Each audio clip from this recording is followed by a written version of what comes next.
Hello guys, welcome sa discussion ng dam stability, particularly sa gravity dams. So itong video na to consists of lecture with sample problem. So by the way, ang dam is naging trend siya nitong November 2023 recent board exam ng civil. So ito siya guys, for context muna, ang dam is meron tayong tinatawag na hill and toe. Basically, yung hill guys is yung bottom corner ng dam na tabi is yung tubig, or yung majority ng water na pinipigilan niya is nandun sa side na yan. Then yung other side naman, or yung bottom corner na free naman, away from the water source, is yung toe. So ganito yung approach guys, nilagay ko dito yung basic steps for dam analysis, So nandyan, discuss natin yan isa-isa later. So by the way, sa dam guys, nagtitake lang tayo ng 1 meter span, kasi mahirap siya kung kukumpitin natin ng buo yung dam, yung buong span niya. So basically, kapag in-extend ko tong dam in 3D, pag ganyan, kung gaano siya kalapad, hindi natin kayang masolve yun, or kaya pero unless given yung buong span. So for simplicity ng solution, ang take lang natin is 1 meter. Alright, so for the first step, sabi dyan, calculate the hydrostatic force. So familiar, sa hydrostatic force is yung force na present here, sa side dito ng dam na caused by the water. And next is calculate also the all weight present in the dam. So alam natin na ang weight is gamma volume lang. So basically, ito yung dam, kukumpute natin yung weight na present dyan. For this example na dam is medyo mahirap yung shape niya, so mahirap siya i-trace na kung saan yung centroid na to, kung saan occurring talaga yung weight ng dam, So for simplicity, ganito yung gagawin natin. I-divide natin into simple shapes yung itsura ng dam para mas identify natin yung mga isa-isa niyang weight, So for example, divide natin into rectangle and triangles. So from here, madali nang malocate itong triangle lang na to. Ang weight niya is occurring dito sa center niya. And here naman sa triangle is dito, So 1/3 from this side or 2/3 from this side, or same dito. So dito yan, di ba? Centroid. Then from here naman sa simple na rectangle na to, centroid ulit niya dito, Sa centroid niya ulit dito. Alright. So ayan, ito yung illustration guys, So for the hydrostatic force is occurring here. Tama. Hydrostatic force is sa gitna lang ng diba? Yan. Then from here naman sa mga weight, yan, katulad ng sinabi ko kanina, dyan sila occurring, saan nag-act yung centroid ng weight, And next, meron pa tayo dito guys na pwede mangyari, yung tinatawag nating uplift.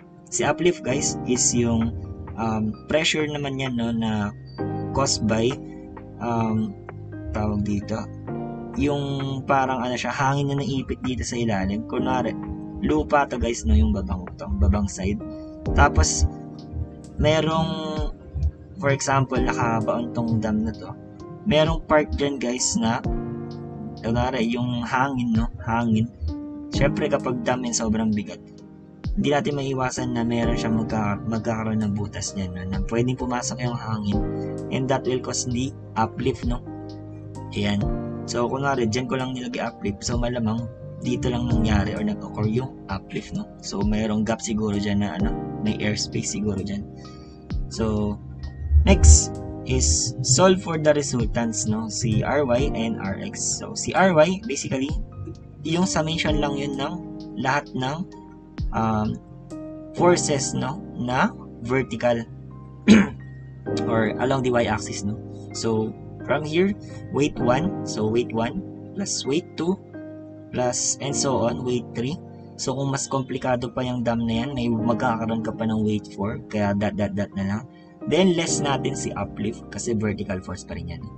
And then next is yung Rx or summation ng horizontal forces na occurring dun sa dam, no? So, dito lang sa figure natin na to, na illustration is hydrostatic force man lang yung present, no? Unless meron silang nilagay na magtutulak dito para mag-overturn, or may pumipigil pa dito na tubig or mga lupa, ganun, no? So, we will consider that also, no, sa ating resultants ng horizontal force.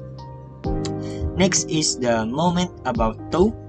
And ano yung mga moment about tow na yun? So, meron tayong righting moment. Ito yung moment na magpapa-right or magpapatayo, no, sa dam natin para manatili siya sa stable state niya. Okay? Then, si overturning moment naman is yung mga moment moment, forces times yung lever arm, no, na magpapa-overturn or magpapataob. Ganito, parang papataobin niya yung dam na yan in this direction, pa ganyan. Kasi righting moment is parang papanatilihin niyang nakatayo si dam. Then, take note ito guys, no, na moment about tow. So, for example, kukuha na natin ng moment itong resultant nitong lahat ng vertical force natin. So, by point geometry siguro, yung RY natin or yung resultant is mainly happening here, no? Tatansyahin ko lang yun, no, yung centroid. Baka dito nangyayari, no? Then, yung distance ng RY na yun, kukunin ko yun from the tow kasi yun yung imo-moment ko. So, yung moment na yun, imagine, yun yung nagpapa-right, no, sa dam na to para mag-stay siya sa stable state niya. So, righting moment yun, no? So, yung step dito guys, no, nasa third step na tayo doon after nun. So, refer na lang kayo dito, no. So, ito talaga yung basic na doon, no, yung weight tapos yung lever arm niya from the tow kasi moment about the tow. Then, yung location ng RY, since yung resultant, sabi natin, tansya lang, no, na dito nag-occur, no. Hindi natin alam yung distance niya from the tow. So, yun yung tinatawag nating X-bar, no, or yung mismong lever arm ng resultant. So, basically, ito lang yung pang-solve, no, yung formula. Derivable naman yan, no? So, pero kung ngayon yung mag-derive, memorize nyo na lang or gawa nyo mnemonics. So, move on tayo guys sa example problem para mas maintindihan nyo to. So, problem is a dam 4 meters wide at the top, 10 meters at the bottom, and 20 meters high has water 15 meters deep on its vertical side. What is the factor of safety against sliding? Assume coefficient of friction 0.80 and neglect uplift. So, pag ginawin natin guys yung problem or analysis natin mabuti, no, ganito yung magiging figure niya, no. Sabi 4 meters at the top and 10 meters at the bottom. 20 meters yung height ng mismong dam, no. So, yan yung dimension. Then, 15 meters deep on its vertical side. So, ito yung vertical side niya, no, kasi pansinin nyo, ito is inclined. And then, here, yung vertical side, ito. So, nandyan yung tubig. Then, 15 meters yun. Tas ang tinatanong lang is factor of safety against sliding, no? Then, nagbigay siya ng coefficient of friction 0.8 or mu, no? Mu coefficient. Tapos, neglect natin yung uplift. So, sa problem na to, walang butas sa ilalim, no? Walang air gap. Walang makakatakas na tubig or hangin. So, let's start the problem. Sundan natin yung basic step na present ko kanina. So, first step, calculate the hydrostatic force. FH is equal to gamma H bar A. And all weight present in the dam, W naman yun. So, gamma volume lang yun. No? Let's start with hydrostatic force. So, by the way, yung dam na drawing natin kanina, pag dinivide natin, for simplification ng solving, ganito yung magiging itsura. No? Sabi natin, i-divide natin yung irregular shape niya into simpler shape like triangles and rectangles or squares. So, first, ito, dalawa lang naman yung nabuo nating shape. So, dalawa lang yung weight na sosolvin natin. So, triangle and rectangle. So, first, hydrostatic force. Solution natin is hydrostatic force, gamma H bar A. So, ayan lang, no? Then, since ang pag-solve natin is nakatutok tayo guys sa may water, since yun lang naman yung nag-create ng hydrostatic force dito, na tumutulak dito sa dam. So, ang consider natin gamma is yung 9.81 or yung tubig. Then, yung H bar, by principle. So, ang tingin natin guys, di ba, dito sa side na to yung mata natin. Tapos tingin natin pa ganito, pa left, no? Parang nasa likod tayo ng dam. So, ang makikita lang natin doon is, ito lang yung tinatamaan ng tubig, ano? Itong 15 meters. Then by principle, sa hydrostatic forces is ang H bar is from surface ng tubig up to the center nung object, no? So 15 meters man lang yung naka baon, no, or covered ng tubig, so kalahati lang nun yung H bar. So 15 over 2 yung ilalagay ko dito. Then yung area naman guys, since ang view natin is nandito nga sa side na to, no, 15 meters yung height. Then yung span niya, sabi natin titik lang tayo ng 1 meter span, no, para ma-represent na natin yung whole dam. Kasi continuous lang naman yan pag ganun na. So ito yung area lang, no. Imagine nandito yung mata nyo or nasa likod na yun ng dam, ang makikita natin is pag ganyan. Okay, rectangular yun, no, kaya 15 times 1. Then by calculating, ayan sa ating calculator is hydrostatic force is 1,103.625 kilonewton. Moving on guys, solve natin si weight 1, no. So sa problem na ginawa natin, kinat natin yung dam into simpler shape. So si weight 1 is in triangle shape. So gamma volume formula, pero take natin yung gamma concrete as 23.5 kilonewton per cubic meter. So ito yung constant na gagamitin natin, no, na madalas hindi binabanggit sa problem kasi dapat alam na natin yan, no. Or pag nagbigay sa problem ng gamma ng concrete, yun yung susundin natin. And then formula, weight 1 is gamma ng concrete, tapos times natin ng volume, no. Pero ang volume is area ng simple shape, tapos 1 meter span. So ito yung shape, tapos ang span niya is pag ganyan, diba? So parang makaka-create tayo ng volumetric na shape dyan, no. So area lang yun ng triangle, tapos times natin sa span. So basically, input lang tayong value. So gamma concrete is 23.5 at ang ating area ng triangle is 1/2 base times height, tama. So 0.5 na lang lagay ko dito, no? 1/2 times yung base na 6 meters tapos yung height na 20. So take note, 20 yung gagamitin natin kasi concrete yung tinitingnan natin, na hindi na tayo sa tubig. Then by calculating, weight 1 is 1,410 kilonewtons. Moving on to weight 2, no. Same concept and same process. Gamma concrete times volume. Since ang tinitingnan naman natin dito is yung rectangular shape, so area naman ng rectangle times 1 meter span. Same lang, no? So area ng rectangle, project natin pag ganun, 1 meter span. So para tayo nakabuo ng block dito guys, no? So substitution ulit ng gamma ng concrete, 23.5 kilonewtons. Then yung volume na focus tayo sa area ng triangle na 20 times 4, no? So 20 yung height, then 4 yung dimension, tapos 1 meter span ulit para volume na siya. By calculating guys, no, we will arrive to 1,880 kilonewton. So done na tayo sa first step, no. Let's move on to the second step. Okay, alright. Next step is solve for the resultant, so Ry and Rx, no? So basically summation lang to ng vertical forces and horizontal forces. So for this problem, yung natin, tinake note ko na dito, no, yung na-solve natin sa previous step, ito. Then yung Ry guys is lahat ng vertical force. So sa problem na to, ang present lang dito is yung dalawang weight 1. So weight 1 plus weight 2 lang yung resultant natin. So 1,410 plus 1,880, we will arrive to 3,290 kilonewtons. Then moving on to our horizontal force, wala namang present na opposing dito na horizontal force, no, or additional force here, the horizontal. So ang horizontal force lang na present is yung FH. So ilan yon? Yung Rx natin or resultant is equal lang kay 1,103.625 or equal lang kay hydrostatic force. Dito guys, punta tayo sa may pag-solve ng factor of safety, no. So ang tinatanong dito guys is factor of safety against sliding. So ano ba yun? So as engineers guys, chine-check natin yung safety ng dam natin, yung designed na dam, kung mag-i-slide siya. So yung safety niya against sliding, no. So for example, itong dam na to, ang tawag dito, subjected ba siya sa sliding, no? Parang mag-i-slide siya pa ganyan, madudulas siya pa forward, no? So check natin kung possible yun, no?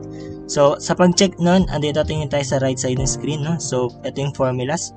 Factor of safety against sliding, yan, no? So mu Ry, so derive yan sa friction formula, then si Rx. Then si factor of safety against overturning naman guys is Rm, over righting moment or over overturning moment.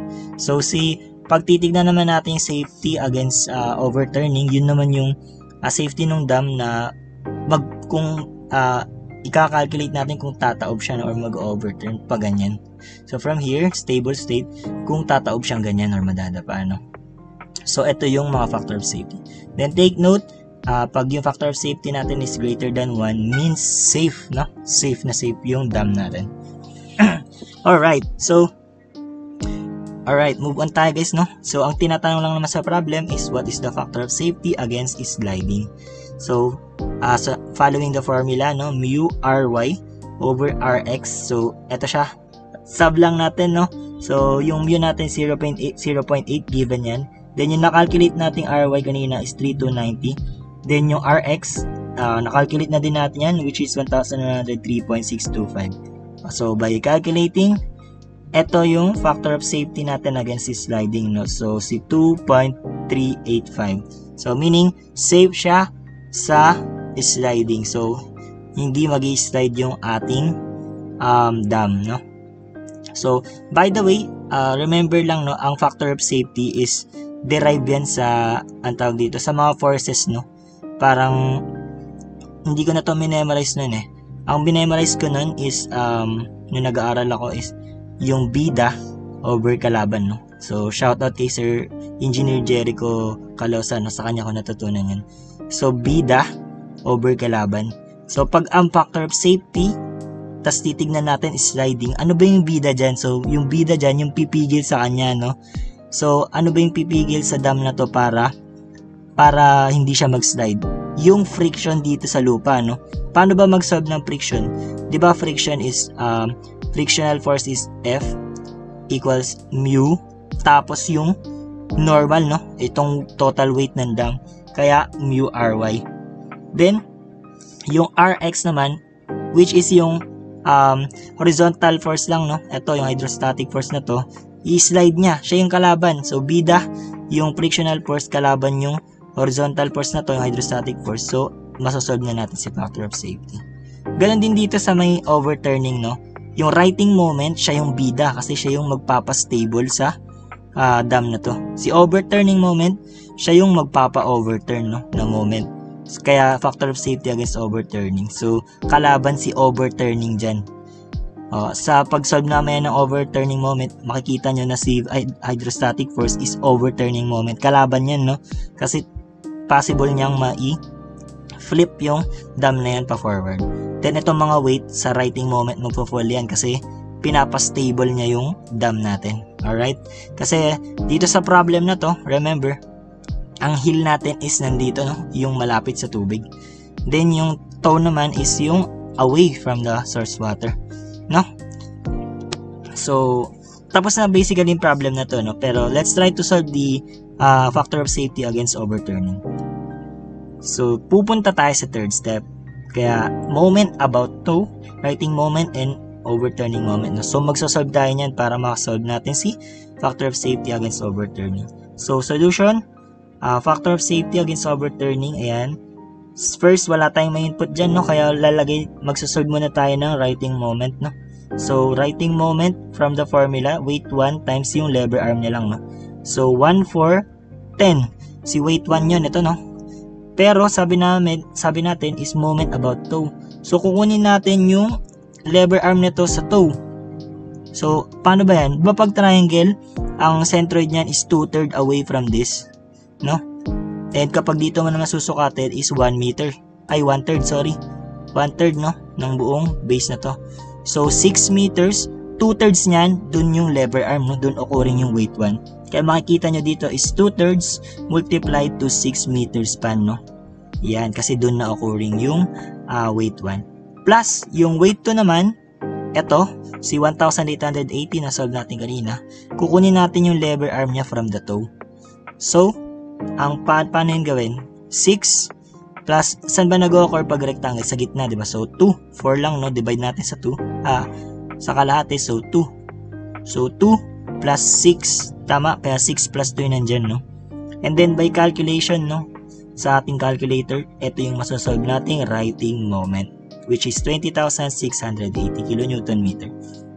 Now, moving on to overturning moment. Following the formula, ganito lang, no? Hydrostatic force times Y. So dito guys, sa problem na to, no? Yung Y, ito, which is yung distance niya from the toe ulit. So hydrostatic force, distance niya from the toe. Pero yan na ba yun? Yan na ba yung distance guys? Hindi, no? Pagbabalik tayo sa concept ng hydrostatic force, 'di ba? Ang hydrostatic force is occurring sa center of pressure, no? Hindi sa center of gravity ng figure na to. Hindi dyan mag-occur, no? Pero may technique dyan guys, no? May shortcut, which is gagamit tayo ng pressure diagram, no? Para hindi na tayo magsosolve ng eccentricity. Alright. Kasi pag nag-solve ka pa ng eccentricity, kukunin mo pa yung kalahati plus eccentricity minus to para makuha mo yung y, no? Medyo mahaba yun. Kaya gagamit na tayong pressure diagram. So, sa overturning moment, so ganito yung gagawin natin guys, no? Ito yung pressure diagram, no? By the way, pagbabalikan natin yung concept ng pressure, di ba? Habang lumalalim or lumalaki yung height is lumalaki din yung pressure, no? Kaya naging ganito guys yung pressure diagram natin, no? Naging triangular na, no? So representation lang yun, habang lumalalim, lumalaki yung pressure natin, no? So height to, tas ito in terms of pressure. Then kapag kukunin natin yung sa pressure diagram, yung center or centroid nun, usually dun occurring yung yung hydrostatic force, no? So kung triangle naman yan, madali na lang kunin kasi 2/3 from here or 1/3 from here, no? So ang kailangan natin yung from here sa baba, which is yung malapit sa toe. So paano yun? 1/3 na lang nung 15. Okay, nung 15 na lang, no? Kaya yun na yung magiging shortcut, parang i-divide mo na lang by 3 itong height na to. So yung hydrostatic force, yan, sa formula, times yung y, yung distance nung kung saan nag-occur yung hydrostatic force from the toe. Eto na, masasolve natin yung overturning moment, no, na 5,518.125. Okay, so balikan lang natin, no, meaning pala yung riding moment natin is masyadong mabigat. Kumbaga, malaking moment yung nagpapa-stable, nagpapa-ride sa dam na to. Then yung nagpapa-overturn is konti lang, no, 5K lang. So solving this factor of safety against overturning, following the formula writing moment over overturning moment, or yung bida over kalaban. So ang bida natin dyan guys is yung writing moment, no, kasi siya yung nagpapa-safe, nagpapatayo dun sa may dam, no, sa stable state niya. Then yung overturn, yun yung magpapagiba, no, kumbaga i-flip niya yung dam na yan para tumaob. So following the formula, factor of safety against overturning, substitute lang tayo, no, writing moment na 20,680 kN over 5,518.125, we will arrive to 3.75. And sabi natin kapag greater than 1 means safe. Alright, so meaning ang dam na design na to is safe from overturning, ano. So safe na siya sa sliding, safe na siya sa overturning. So that will be all guys, no. Maraming salamat sa pakikinig and sana may natutunan kayo. God bless.